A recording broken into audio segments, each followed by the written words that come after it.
So today I'm going to show y'all how to make a transparent file in Photoshop.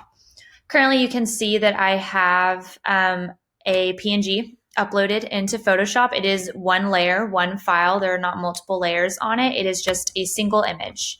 If I'm wanting to take away the background color from this image, this is how you will do it. You'll start over here first in your layers panel. You'll go ahead and duplicate this layer. So just pull it down to your duplicate button. Now you have two. Secondly, you're going to go over here and get your magic wand tool. Click that.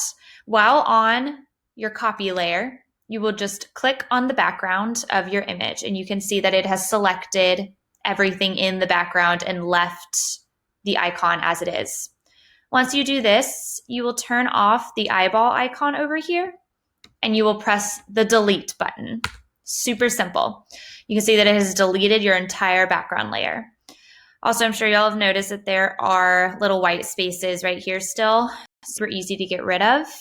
You will just click with your magic wand tool and press down the shift key. And while holding the shift key throughout, you can select multiple things. Let go of the shift key, press the delete button once again, and you have a completely transparent file. To save this, you will go to File, Export, Export As. Once your screen pops up, you will just need to make sure that your format is in PNG and that transparency is clicked.